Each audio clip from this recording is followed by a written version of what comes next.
Graça e paz, irmãos. Uma ótima noite de celebração da ressurreição. Um domingo que não é diferente dos outros domingos. Afinal de contas, nós nos reunimos semanalmente para celebrar a vitória de Cristo. Como as Escrituras nos instruem, Ele venceu a morte. Ele não permaneceu morto. E essa é a grande celebração cristã. É o que nós realizamos quando celebramos a ceia, é o que nós celebramos quando cultuamos, quando nos reunimos, porque Ele nos fez um só corpo. A morte de Cristo nos tornou um só povo.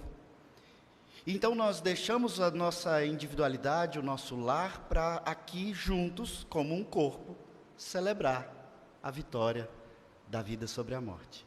De maneira que nós não estaremos jamais debaixo do poder da morte, porque nem a morte pode nos separar do amor de Deus que está em Cristo Jesus. É um motivo muito grande para celebrarmos semanalmente. Glória a Deus por isso, pelo nosso conhecimento da verdade sobre o sacrifício de Cristo por nós. E celebrando dessa forma, cultuando a Deus, apresentando aqui o nosso serviço de culto, nós temos esse momento onde separamos para olharmos atentamente para a palavra do Senhor. Então eu te convido a abrir a Bíblia, primeira carta de Coríntios, Paulo aos Coríntios. Hoje nós veremos o capítulo 8, todo o capítulo 8, é um trecho aparentemente grande, mas ele é muito claro no seu propósito, no ensino, e nós então vamos nos empenhar aqui em buscar verdadeiramente a voz do Senhor. Primeira carta de Coríntios, capítulo 8, a palavra do Senhor diz assim: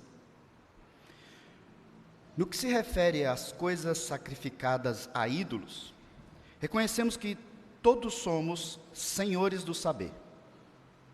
O saber ensoberbece, mas o amor edifica. Se alguém julga saber alguma coisa, com efeito, não aprendeu ainda como convém saber. Mas, se alguém ama a Deus, esse é conhecido por Ele. No tocante à comida sacrificada a ídolos, sabemos que o ídolo, de si mesmo, nada é no mundo, e que não há senão um só Deus.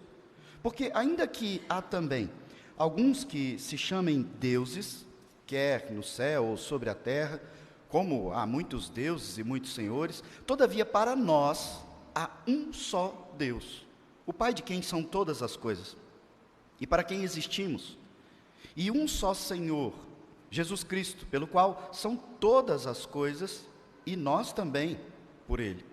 Entretanto, não há esse conhecimento em todos, porque alguns, por efeito da familiaridade até agora com o ídolo, ainda comem dessas coisas como a eles sacrificadas. E a consciência destes, por ser fraca, vem a contaminar-se.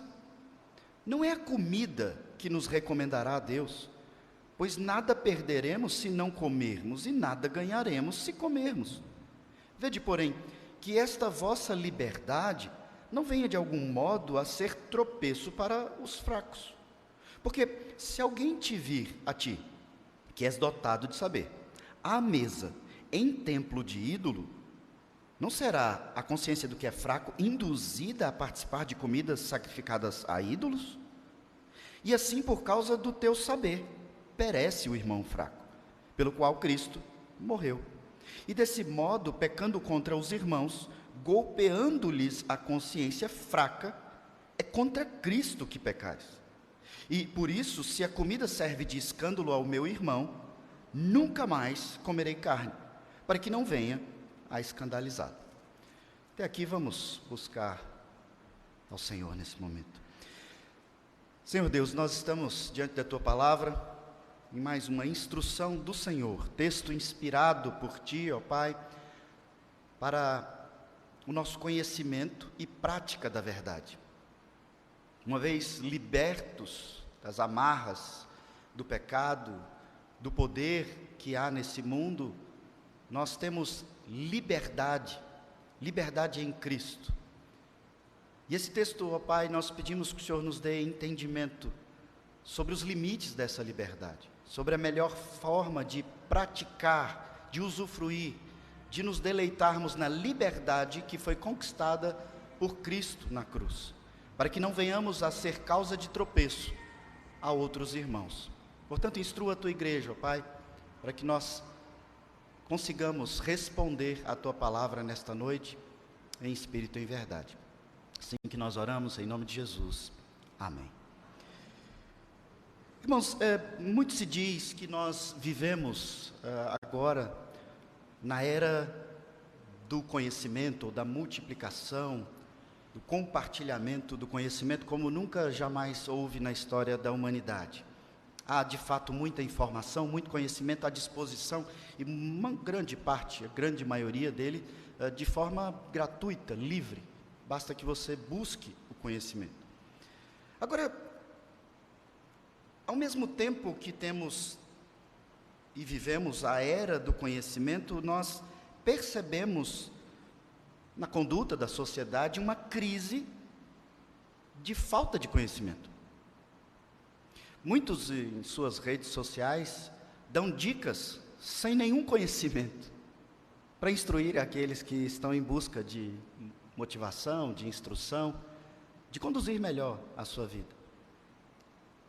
Nós vemos, basta que você olhe na internet, no seu celular, nas redes sociais, muitas frases onde as pessoas que querem transmitir o conhecimento ou gerar conhecimento, como dizem, gerar conteúdo, eles dizem, olha, você precisa se amar para amar alguém. Ou então dizem, críticas devem ser ignoradas, foque em você.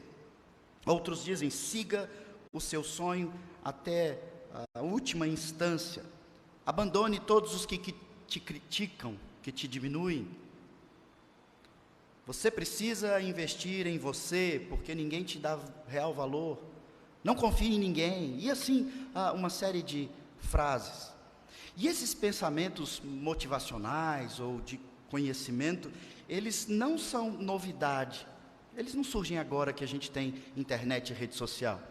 Esses pensamentos, eles já existiam centenas de anos antes do nascimento de Cristo. Mas quando Cristo vem ao mundo e Ele nasce, e sendo Ele o verbo da vida, a palavra cortante, Ele impacta o mundo e toda a história do mundo com simples ensino de tudo aquilo que é contrário a essas frases motivadoras, filosóficas. Cristo vem de encontro quando Ele nos ensina que a verdadeira vida, a vida plena, a vida que vale a pena ser vivida, é a vida que acontece quando você abre mão de si pelo próximo. Isso vai de encontro a qualquer frase motivacional que propõe a você ter sucesso na vida, chegar nas conquistas mais altas. Cristo é aquele que com o Evangelho ele vem e diz, olha, você vai ser mais feliz se você se esforçar por ver o outro feliz. Isso está completamente contrário ao que o mundo hoje divulga e busca. Cristo diz, olha, você vai ser bem-aventurado se a sua vida for útil, frutífera ao próximo. Se alguém te ferir a face, oferece a outra face. É melhor dar do que receber. Diminua-se para que você realmente seja grande. É assim que Cristo impacta o mundo, fazendo então uma bela exposição de tudo aquilo que Deus já havia revelado em sua lei desde o princípio. Mostrando que o povo de Deus, ele vive de maneira contrária àquilo que o mundo propaga e incentiva e motiva. Veja, aqueles que querem apenas motivar as pessoas, eles usam essas frases, em grande maioria, que falam do seu autoconhecimento, do seu alto valor, e assim, são frases muitas vezes egoístas, egocêntricas, individualistas, e a ideia é te motivar a ser o melhor para você mesmo. E é interessante pensar sobre essas coisas. O apóstolo Paulo está pensando sobre isso desde o começo da carta.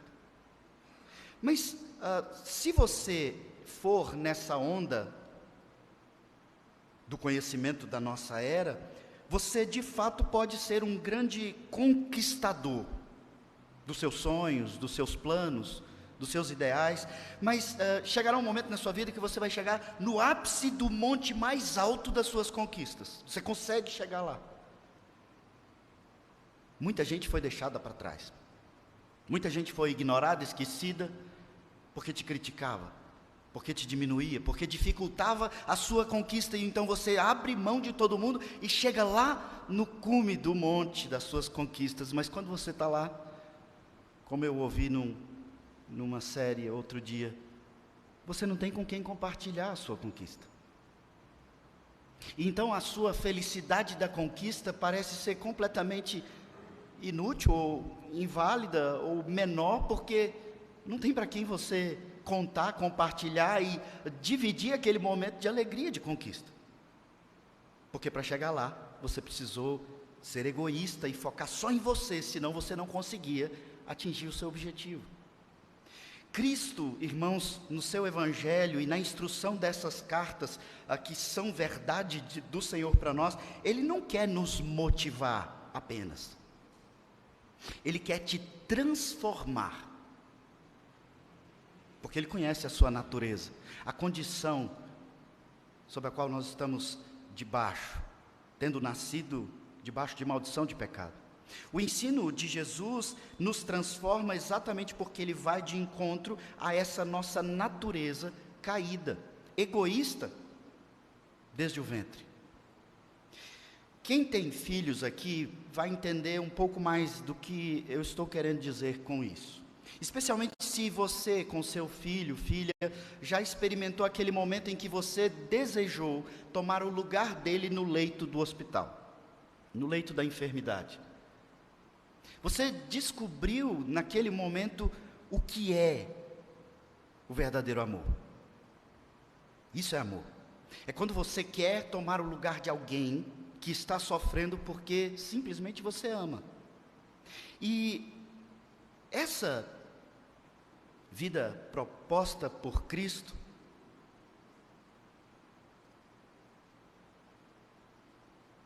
é aquela que nos traz exatamente essa proposta de amor. Quando você deseja servir, exaltar, tomar a dor do outro, Cristo tomou o nosso lugar no leito. Ele assumiu a cruz para que nós não morrêssemos. O amor verdadeiro entre pessoas, entre irmãos, envolve sempre sacrifício, esforço, abrir mão de si por causa do outro.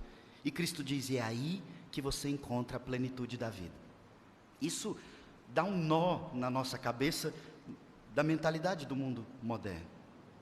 E eu disse tudo isso porque o foco central desse texto, o sentido central desse trecho da carta aos Coríntios, trata disso. Paulo responde a uma pergunta, que agora é sobre comida sacrificada a ídolo, mas Paulo diz: olha, a comida é o menos importante.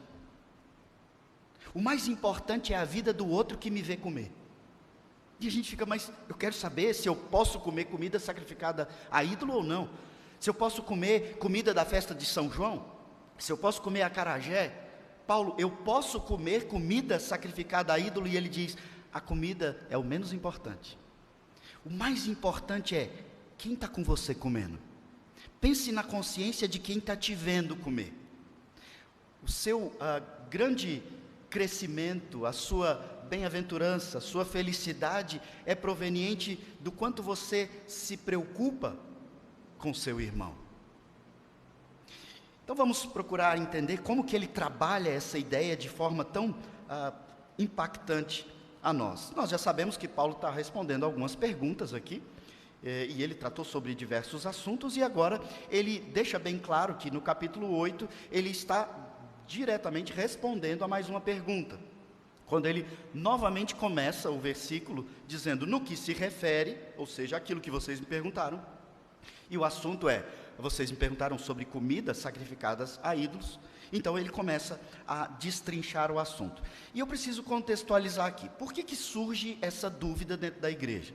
Se você já leu aí o livro de Atos dos Apóstolos, você vai saber que ali no capítulo 15 aconteceu um concílio, uma reunião do conselho, concílio de Jerusalém. Os apóstolos, os presbíteros se reúnem para decidir sobre coisas fundamentais, essenciais do evangelho. Porque agora você tem judeus que se converteram, e você tem povos do mundo inteiro, de toda tribo e povo, que não eram judeus e se converteram. Como naturalmente acontece, você chega à igreja agora convertido, mas você traz uma carga cultural, de conhecimento, de prática, e agora eles começam a entrar em choque e começam a perguntar: Paulo, tem que circuncidar? E ele trata do assunto. Paulo, e quanto ao casamento? E Paulo, quanto à comida? E entenda, lá no concílio, capítulo 15 de Atos, no verso 29, quando eles decidiram sobre essas questões fundamentais, uma das instruções do concílio a toda a igreja é que vocês se abstenham de coisas sacrificadas a ídolos. É uma ordem clara: se abstenham de coisas sacrificadas a ídolos. E agora, alguns cristãos de Corinto, e como a gente já pensou sobre isso, eles eram muito instruídos, eles realmente buscavam conhecimento bíblico, era um povo crente, dedicado, ávido por aprendizado, e eles então tinham aqueles grupos que nós já tratamos aqui, que algumas pessoas se achavam mais conhecedoras, e Paulo chama esses de fortes. Eles conhecem mais, por isso eles têm uma fé mais robusta, uma mente mais forte. Mas há aqueles que chegaram ao Evangelho e não têm a mesma medida de fé, a mesma proporção de conhecimento, e eles então são chamados de fracos. E essas pessoas agora que são fortes, que têm conhecimento, eles sabem de toda a liberdade que foi conquistada na cruz. E eles sabem então que a salvação deles não depende de uma comida. A salvação deles não depende de uma roupa. O próprio apóstolo Paulo, em Romanos 14, ele diz: o reino de Deus não é comida nem bebida. E Paulo está dizendo: vocês não vão ser salvos se vocês comerem algo, e vocês também não vão perder a salvação se comerem, ou vice-versa. Então a salvação, a condição de salvação é unicamente: se confessares o Senhor, se creres, você será salvo. Esses que são fortes, eles sabem dessa verdade. Eles sabem que você não perde a salvação porque você comeu algo. Mas eles agora, em todo o seu auge de conhecimento, em todo o seu saber e força do conhecimento, eles querem diminuir os outros. Eles tratam mal aqueles que ficam com medo de beber ou comer algo. E é aí que entra o ensino do apóstolo Paulo dizendo: o mais importante não é a comida, o mais importante é o que você está fazendo na frente do outro. Isso acontece, irmãos, no meio evangélico, vamos dizer assim. Muitas igrejas que se dedicam a ter um conhecimento bíblico mais profundo, muitas vezes cria um grupo de crentes arrogantes. Esses crentes que fazem chacota do outro crente, de outra igreja, que talvez por pouco tempo de conversão, ele não entenda algumas coisas. E o crente maduro, ele faz piada da fé do mais fraco. E Paulo fala: é aqui que eu quero entrar. É aqui que eu quero ensinar a vocês. Lá no contexto de Corinto, tinha muitos templos pagãos. Nós já vimos aqui em textos anteriores que havia, inclusive, prostitutas cultuais. E toda sorte de sacrifícios eram feitos naqueles templos. E imagine então que a economia da cidade era fortemente influenciada pela quantidade de templos. Era uma região, um contexto de extrema religiosidade e muitos deuses. E como acontecia no Antigo Testamento com o povo judeu, no contexto pagão, muitos animais eram sacrificados também. E pela prática desses sacrifícios de animais, para aplacar a ira dos deuses, para oferecer sangue, sacrifício a esses deuses, surge então uma série de dúvidas sobre isso, porque quando você leva um animal em sacrifício no templo, parte desse animal é ali queimada, é esse o sacrifício, quando sobe a fumaça, o cheiro da carne queimada, isso então agrada, vai até os céus. Outra parte da carne daquele animal era entregue ao sacerdote, e outra parte era parte ali da refeição de sacrifício. Era como nós comemos a Santa Ceia aqui juntos, e não é uma refeição qualquer. Aquela refeição feita no templo do pagão, ela também não era uma refeição qualquer, era a refeição do sacrifício. Agora imagina que isso acontece na cidade inteira, e então você tem inúmeros sacrifícios acontecendo todos os dias, ou em alguns dias mais do que outros, mas você tem uma quantidade imensa de carne circulando na cidade. Os sacerdotes, por sua vez, alguns estudiosos afirmam que eles eram grandes fornecedores do açougue. Eles não conseguiam consumir aquele tanto de carne, eles não tinham as formas que nós temos hoje, de geladeira, de freezer, para acomodar essas carnes, então eles iam distribuindo, vendendo, ganhando dinheiro com essa quantidade imensa de carnes que circulava. E aqui entra a dúvida, Paulo, essa carne veio lá do templo pagão, ela foi fruto de um sacrifício, e lá em Atos, os apóstolos definiram que nós não deveríamos comer carne sacrificada, nem carne sufocada, nem sangue de animais. E veja, quando lá em Atos isso é definido, o texto diz claramente que vocês devem se abster de participar das cerimônias, de comer ali no templo pagão aquela refeição do sacrifício. E o motivo é óbvio, é o testemunho. Quando os apóstolos em Atos 15 definiram que não era conveniente ao crente comer no templo pagão, ele está pensando não na carne em si, porque o povo de Deus pode comer carne, e aquela carne não se torna uma carne que tem superpoderes negativos, ou amaldiçoados, ou demoníacos. Não, ela é carne como qualquer outra carne. Nós temos, pelo Evangelho, conhecimento sobre essas coisas, não precisamos temer essas questões espirituais. Nós somos do Senhor, Ele tem todo o poder, Ele não nos perde para qualquer força maligna. O inimigo não tem poder, ingerência livre sobre a nossa vida. Os crentes mais fortes sabem disso e dizem, vamos comer a carne. Mas lá em Atos eles disseram, não vai lá no templo comer. Você quer comer? Você é livre para comer, pode comer. Não é isso que vai te condenar ao inferno, mas não vai lá no templo, participar do sacrifício, da cerimônia religiosa e comer na mesa com eles, porque isso trará um testemunho terrível para a igreja de Cristo. É um povo que tem outros deuses. Então percebe que lá em Atos a instrução é muito clara, não vá à mesa no templo. Quando Paulo está instruindo aqui, ele em Coríntios 8, lá no verso 10 ele diz, porque se alguém te vir a ti, que és dotado desse conhecimento, desse saber, à mesa, em templo de ídolo, veja que ele fala, se você estiver lá, na mesa do sacrifício, no templo do ídolo, então veja, se um fraco, e é esse que não tem todo o conhecimento, se a carne pode fazer mal, pode trazer alguma maldição, ele diz, será que a consciência daquele que é mais fraco não vai ser induzida a participar também de comidas sacrificadas a ídolos?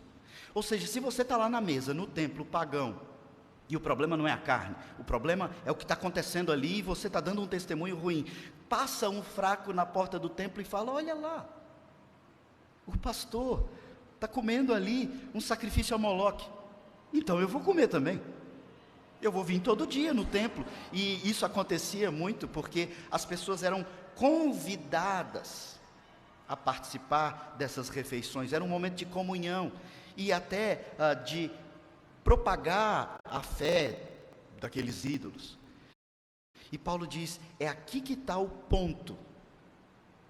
Quem vai te ver? O que vai pensar? O que você vai induzir na vida dele? E então Paulo, sabendo dessas coisas, ele no capítulo 8, ele diz, olha, sobre essas coisas que são coisas sacrificadas a ídolos, nós reconhecemos que todos somos senhores do saber. Aqui ele vai para o ponto que sempre é um ponto sensível para os coríntios.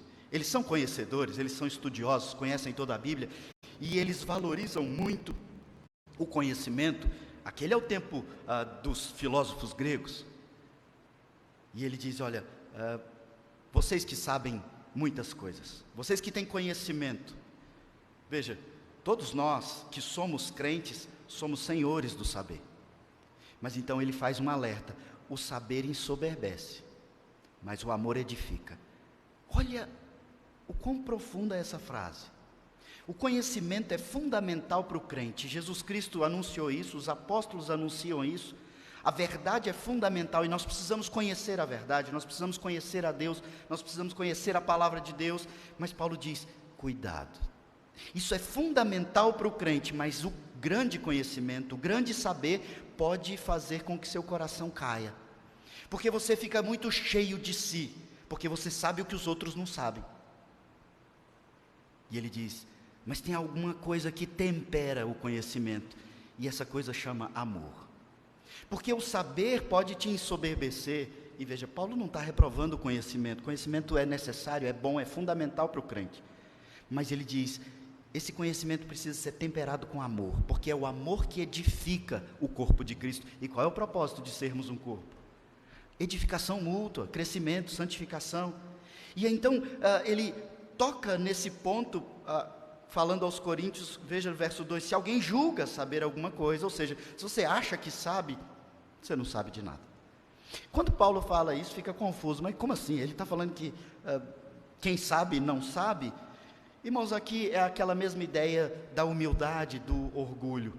Quando você acha que é humilde, você já perdeu sua humildade. Quando você acha que sabe todas as coisas, que você é superior a alguém, pelo conhecimento que tem, ele diz, então o seu conhecimento não adiantou nada. Porque o conhecimento de maneira nenhuma deveria nos tornar pessoas arrogantes, orgulhosas, altivas, mas é inevitavelmente isso que acontece no nosso coração, porque ele é caído. Então quando eu tenho muito conhecimento sobre algo e vou conversar com alguém que não tem nenhum conhecimento, a tendência do meu coração é de alguma maneira mostrar o quanto eu sei, para deixar o outro percebendo o quanto ele é menor do que eu, o quanto ele é menos importante do que eu. Só que no Evangelho, no corpo de Cristo, não tem essa, de quem conhece mais é superior. Por isso na nossa igreja há tanta preocupação, e eu me esforço aqui em deixar isso bem claro, de que o pastor, ele não é uma figura superior aos outros crentes, não. Esse é o dom que Deus me deu, a vocação que Deus me deu, mas eu sou crente como vocês, eu sou irmão de vocês. Eu não sou um episcopo, um apóstolo, não, eu sou só o irmão que tem a vocação do ensino para a igreja, e me dedico a isso, mas isso não faz de mim um ser superior ou mais santo, de maneira nenhuma. No corpo de Cristo somos todos iguais, porque o que nos iguala é o sangue de Cristo, e cada crente tem o mesmo valor, porque o mesmo sangue foi derramado por ele. Então um crente não tem mais valor. Quando a gente for para o céu, um crente não vai ficar numa casa melhor do que a do outro, porque ele tinha mais conhecimento, porque ele era melhor. E Paulo diz, se você acha que você é superior, então você não aprendeu nada do que você precisaria saber, porque o Evangelho nos coloca sempre o amor. E foi assim que eu comecei aqui a falar com vocês hoje. O ensino de Cristo, ele vai exatamente nesse ponto. Quando alguém pergunta, Cristo, o que eu preciso saber de toda a lei? E ele diz, ama a Deus e ama ao próximo. Veja como Cristo resumiu, se posso dizer assim, a lei de Deus.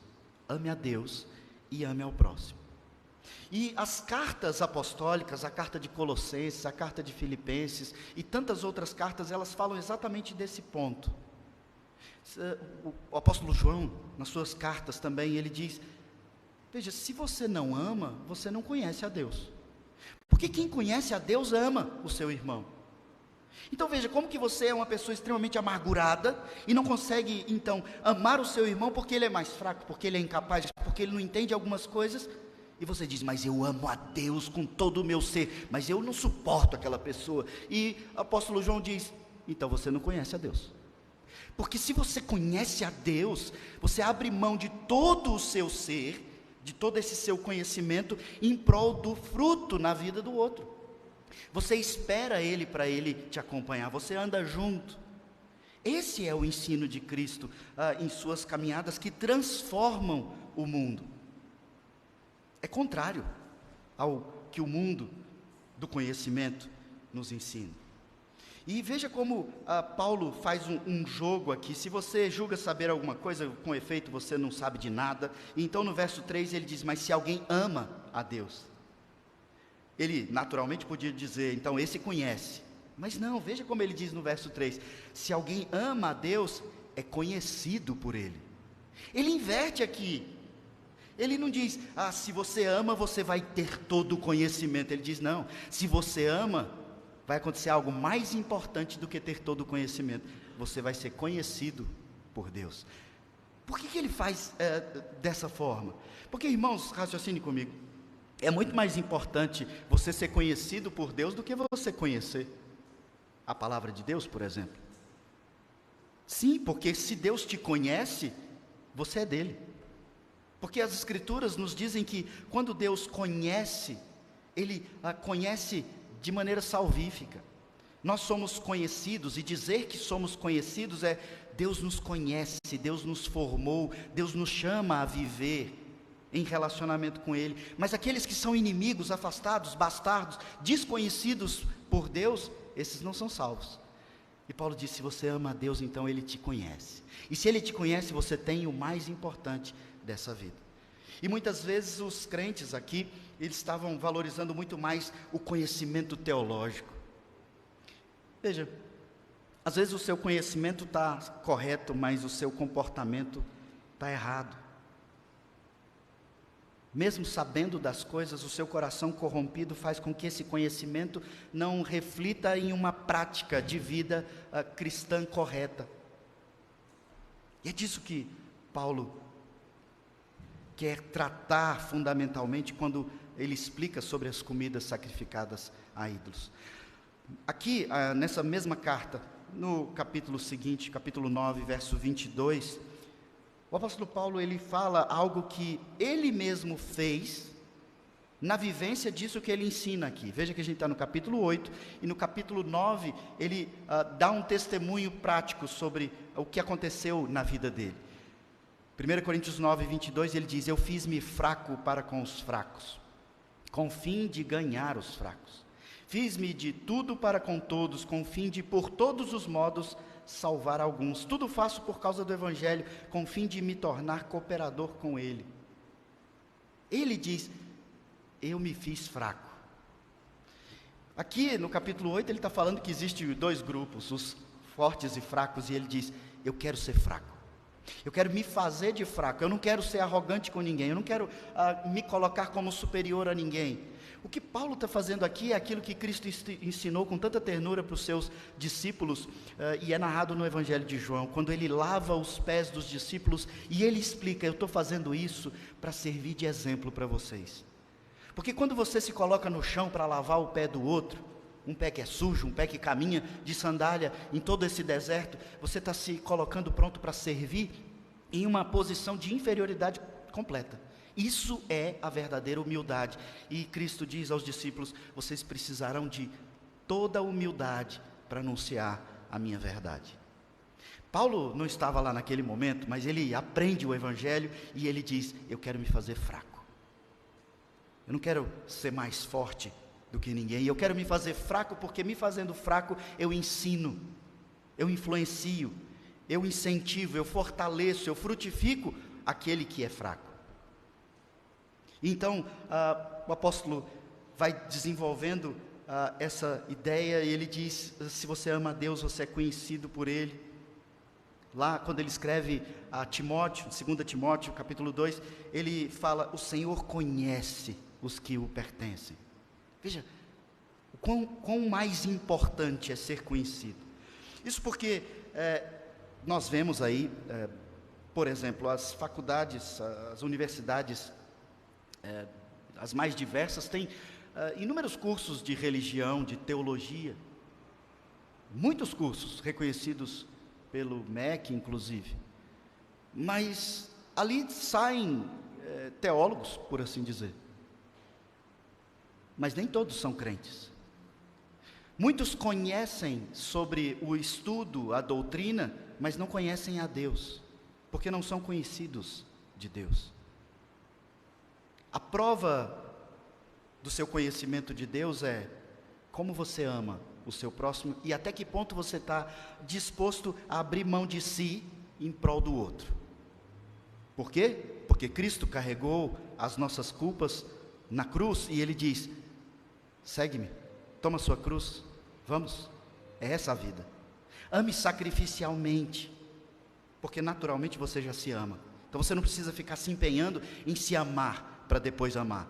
Ame ao próximo e você terá conhecido a Deus.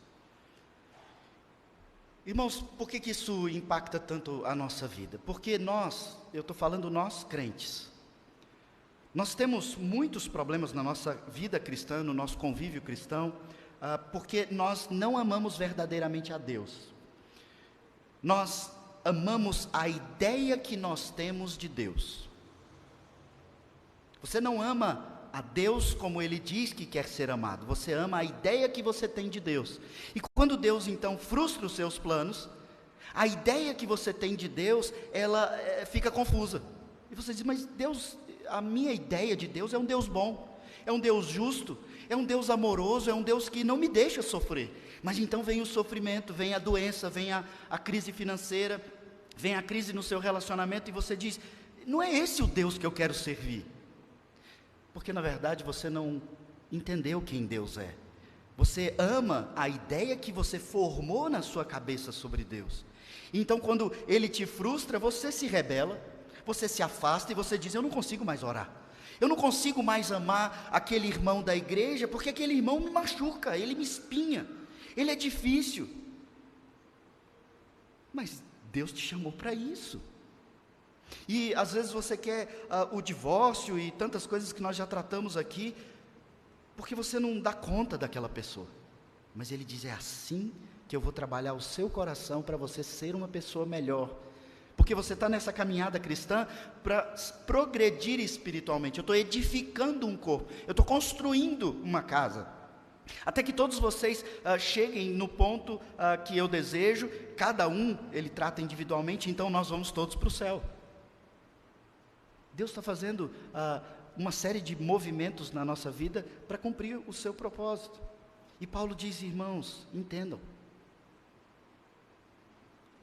ame ao outro. E depois você pensa na comida.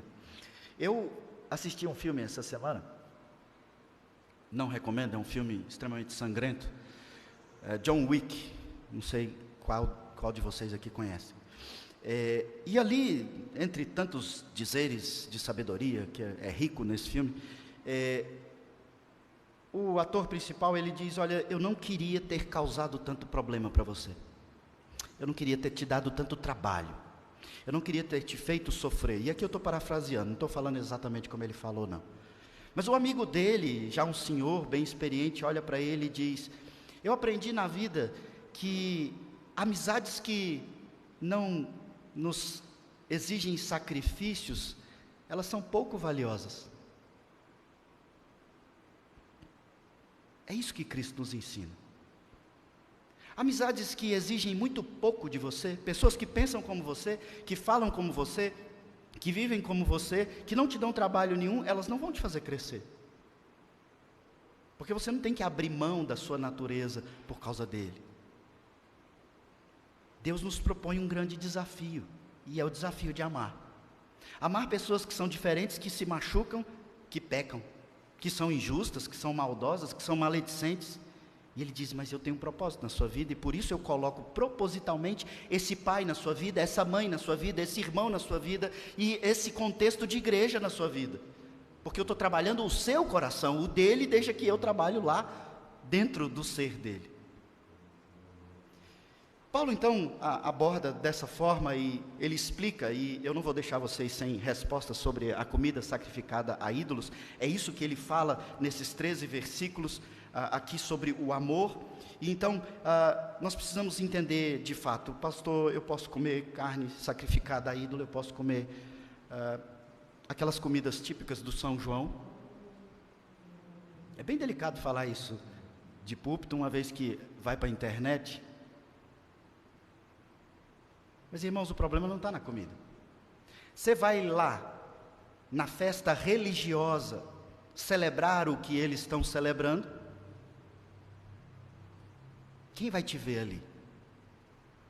A gente vai fazer aqui na igreja presbiteriana, na época de julho, uma fogueira, colocar bandeirinha, todo mundo vestir roupa caipira e comer todas aquelas comidas.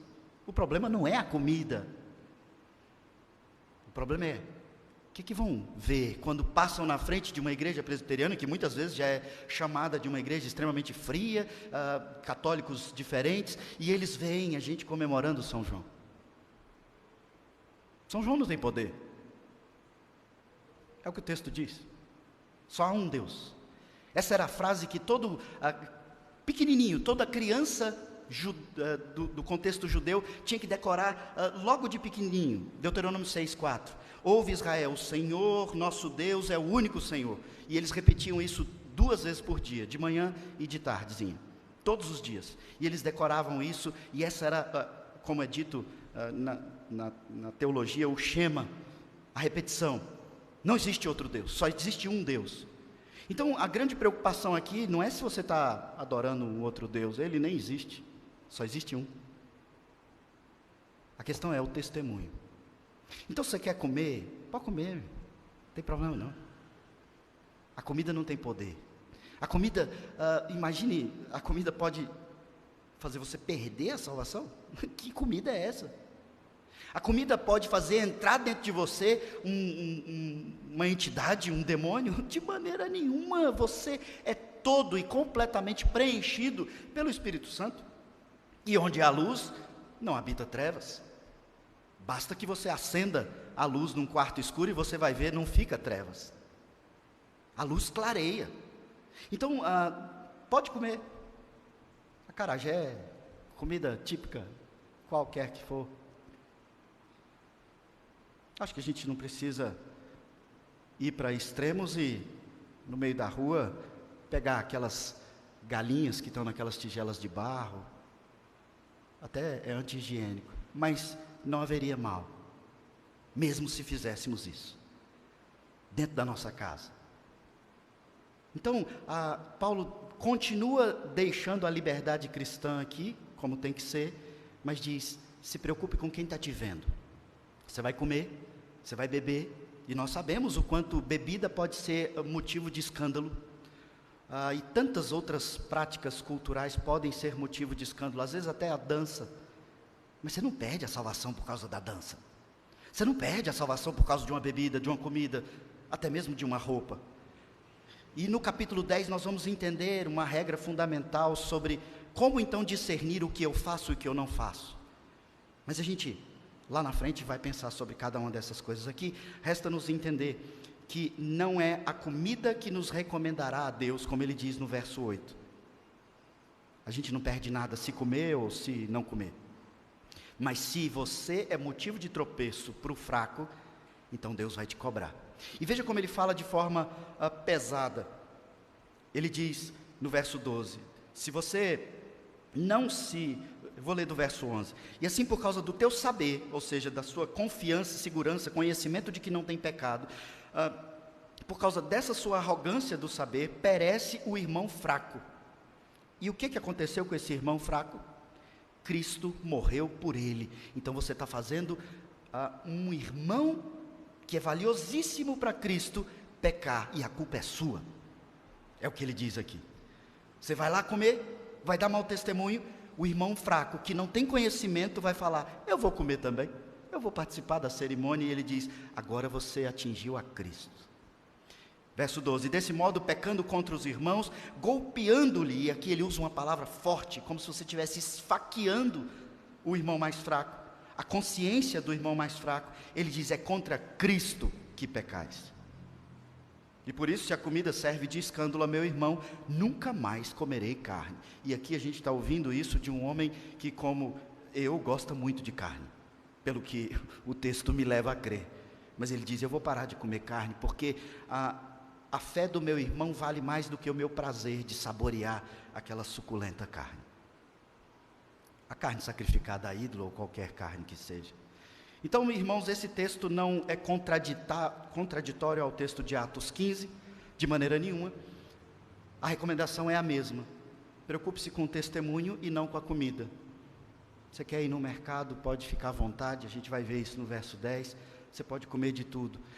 Houve uma época em que os crentes, os evangélicos aqui no Brasil, estavam extremamente preocupados com a modernidade chegando e códigos de barra, e associaram códigos de barra ao sinal da besta, né, que Apocalipse fala, e alguns crentes então começaram a se preocupar, será que a gente pode comprar esses produtos industrializados com códigos?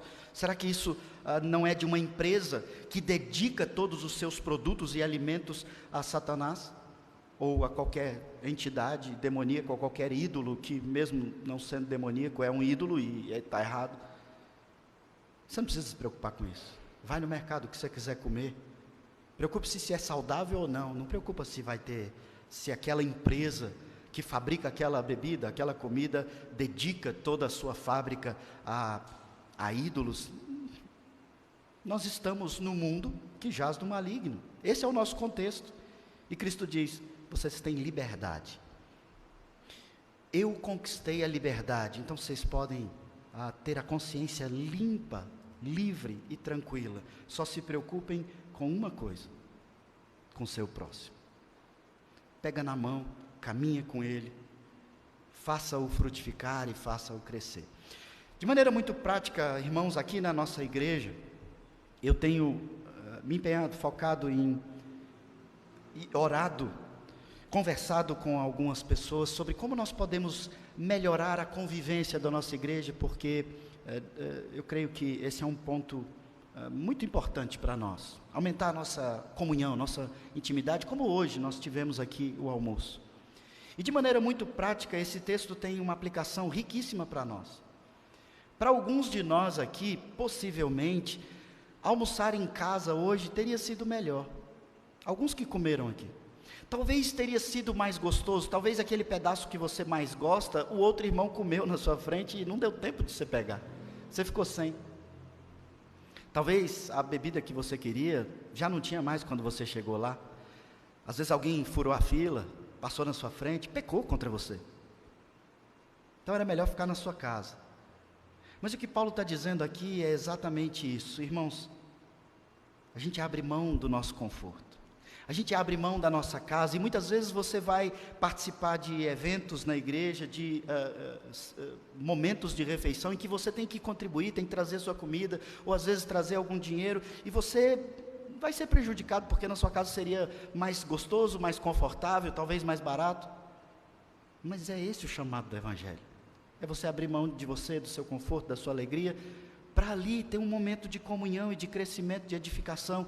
Quanta conversa foi possível acontecer hoje, que normalmente não acontece, quando a gente sai da escola dominical e corre para casa para fazer o almoço. É disso que Paulo está falando. É eu sempre me preocupar com o próximo. É eu sempre procurar desenvolver conversas e intimidade com o próximo, porque esse é o meu próximo mais próximo. É meu irmão em Cristo. Cristo é o cabeça, nós somos o corpo. Que nós consigamos, como igreja. Acredito que a nossa igreja vai crescer muitíssimo espiritualmente se nós conseguirmos viver tudo aquilo que nós temos aprendido na Bíblia aqui, e um ponto de partida dessa vivência é aumentar a nossa comunhão, porque na comunhão mais irmãos se espetam, e aí você tem a oportunidade de desenvolver melhor o fruto do Espírito, a alegria, o amor, a paciência, a bondade, a longanimidade, domínio próprio, mansidão. Na sua casa, no conforto do seu lar, sozinho, você vai crescer muito pouco nesse sentido. Então a gente precisa se empenhar em viver de verdade aquilo que a gente tanto ouve aqui nas pregações, nos ensinos e nas lições da escola dominical.